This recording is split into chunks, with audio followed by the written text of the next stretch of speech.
नमस्कार मित्रों, आज हम देखेंगे कि लेफ्टिस्ट पत्रकार आशुतोष शंकराचार्य का नाम लेकर अयोध्या में होने वाले रामलला प्राण प्रतिष्ठा को कैसे गलत बताया। इसी विषय पर बीजेपी प्रवक्ता सुधांशु त्रिवेदी ने आशुतोष को जमकर धोया है। तो चलिए शुरू करते हैं। इस तारीख का फंक्शन जो है ये राजनीतिक फंक्शन बन गया है। हिंदू धर्म के जो हमारे लीडर्स हैं, जो अथॉरिटीज हैं, उन्होंने कहा है कि वो नहीं जा पाएंगे क्योंकि ये राजनीतिक फंक्शन है। इनकार किया वहां जाने। तो रुको जरा, सब्र करो। गांधी परिवार ने बाबरी मस्जिद के लिए इतने आंसू बहाए और कहा कि वो बाबरी मस्जिद के विध्वंस को कभी भूल नहीं सकता।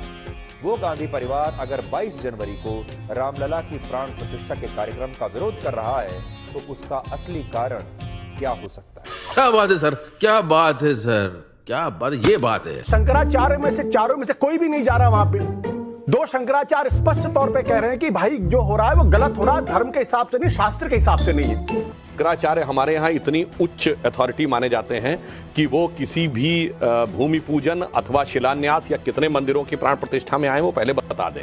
और जब शंकराचार्य जी का आप कोट करते हैं तो निश्चलानंद जी का वो भी स्टेटमेंट कोट करिए। उन्होंने पूरी बात कही है कि मैं कम से कम ये कहता हूं कि मोदी सनातनी हिंदू है इसलिए वो अयोध्या में जा तो रहे हैं, अन्यथा अगर वो सेकुलर होते तो जाना ही अवॉइड कर देते। ये सेंटेंस क्यों गायब कर देते हैं? और दूसरा, मैं पार्टी के अंदर कहता हूं, ये बताइए, ये कल की पीठाधीश्वर हैं, ये धर्माचार्य हैं, इनसे बड़ी अथॉरिटी किसकी है कांग्रेस पार्टी में?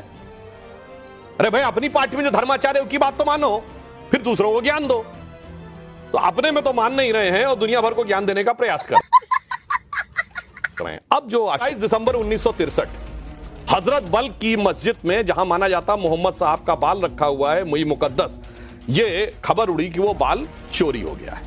श्रीनगर से लेके लखनऊ से लेके हैदराबाद तक दंगे हो गए। उसके बाद सरकार ने कहा नहीं साहब वो नहीं हुआ है, वो बाल यथावत है। अब बात आई कि वो बाल कैसे माना जाए। जवाहरलाल नेहरू प्रधानमंत्री थे। अब क्या हुआ? कहा साहब हम इसकी टेस्टिंग करा देंगे, हम कार्बन डेटिंग करा देंगे। कुछ नहीं, ये तो मजहबी मामला है, तो हमारे मुल्ला मौलवी तय करेंगे। और चार्टर्ड प्लेनों से मौलवियों को वहां भेजा गया और जब उन्होंने फतवा दिया कि हाँ ये वही है, अब अगर कोर्ट में जाते तो क्या कहता? से कम हमारे भगवान कोर्ट में गए। देश की संसद ने कभी एक बार ऐसा किया है कि उसने कहा धार्मिक मान्यता कोर्ट से ऊपर। कब? शाबानो केस। उन्होंने कहा अगर शरिया ये कहता है कि तलाकशुदा महिला को मुआवजा नहीं मिलना चाहिए तो अगर सुप्रीम कोर्ट ने कहा है तो एक्ट आएगा और सुप्रीम कोर्ट के डिसीजन को रौंद कर हम शरिया को उसके ऊपर कर देंगे। तो भाई, पर उपदेश कुशल बहु तेरे, जे आचरहि से नर न घनेरे। हिंदू धर्म का जिक्र बिना अब्दुल बरकत के नहीं हो सकता, बिना शरिया के नहीं हो सकता, बिना शाहबानों के नहीं हो सकता। भाई आप शंकराचार्य की बात करिए, आप रामानुजाचार्य की बात करिए, आप वेद की बात करिए, उपनिषद की बात करिए, आप चारवाक की बात करिए, आपको अच्छा, हमको सिखा रही है कि जब ये देश आजाद हुआ दो तो बने मुस्लिम देश और इंडिया बना पार्शियल मुस्लिम देश। अदरवाइज मैं चुनौती से कहता हूं एक सेक्युलर देश बताइए जहां पर सब्सिडी और ये चीजें होती हो। इसलिए आज हम उसको ट्रू सेक्युलर देश बता रहे हैं तो आपके पेट में दर्द हो रहा है, इसलिए आप कह रहे हैं वो चुरा रहे हैं। इसने क्या किया? कौन सा आंदोलन किया? कितने लोग फांसी पे चढ़े? कितने लोग उपवास किया?